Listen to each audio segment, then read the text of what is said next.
يسألونك عن الشهر الحرام قتال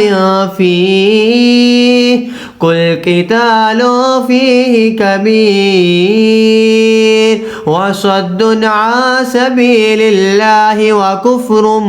به والمسجد الحرام وإخراج أهله منه أكبر عند الله والفتنة أكبر من القتل ولا يزالون يقاتلونكم حتى يردوكم عن دينكم إن استطاعوا ومن يرتد منكم عن دينه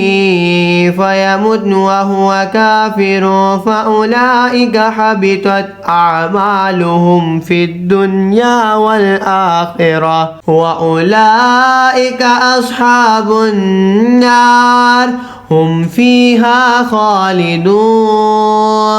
إن الذين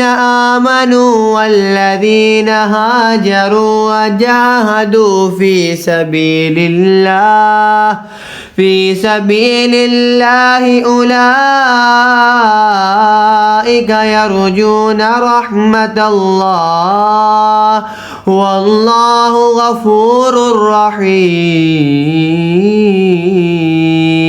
يسألونك عن الخمر والميسر قل فيهما إثم كبير ومنافع للناس وإثمهما أكبر من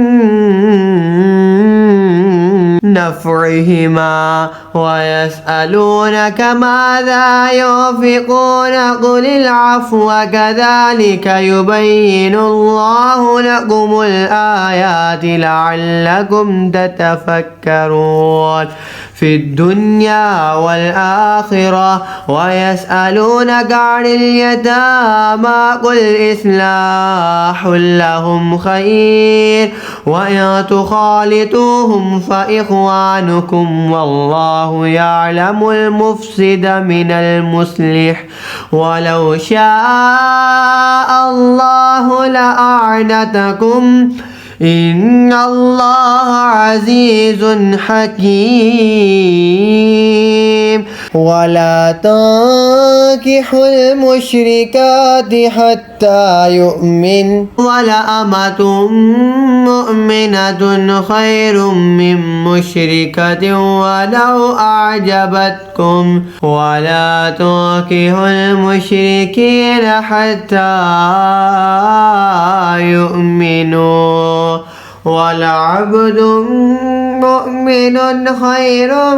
من مشرك ولو أعجبكم أولئك يدعون إلى النار والله يدعو إلى الجنة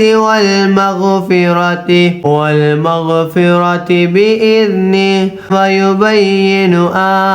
آياته للناس لعلهم يتذكرون। तुमसे पूछते हैं माहे हराम में लड़ने का हुक्म, तुम फरमाओ इसमें लड़ना बड़ा गुनाह है और अल्लाह की राह से रोकना और इस पर ईमान ना लाना और मस्जिद हराम से रोकना और इसके बसने वालों को निकाल देना, अल्लाह के नज़दीक ये गुनाह इससे भी बड़े हैं और इनका फसाद कत्ल से सख्तर है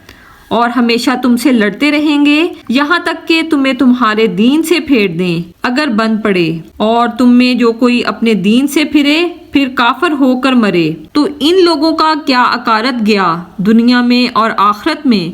और वो दोज़ख वाले हैं, इन्हें इसमें हमेशा रहना। वो जो ईमान लाए और जिन्होंने अल्लाह के लिए अपने घर बार छोड़े और अल्लाह की राह में लड़े वो रहमत इलाही के उम्मीदवार हैं और अल्लाह बख्शने वाला मेहरबान है। तुमसे शराब और जुए का हुक्म पूछते हैं,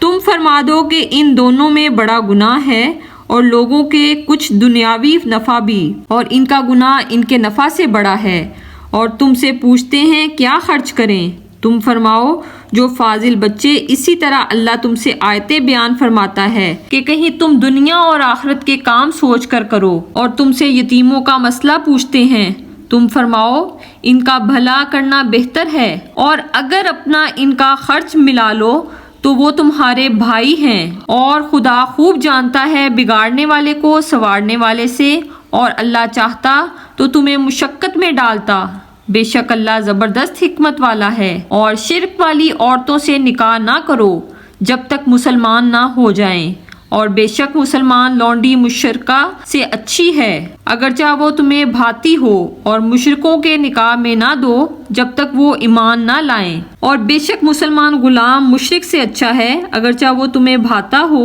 وہ دوزخ کی طرف بلاتے ہیں اور اللہ جنت اور بخشش کی طرف بلاتا ہے اپنے حکم سے، اور اپنی آیتیں لوگوں کے لیے بیان کرتا ہے کہ کہیں وہ نصیحت مانیں۔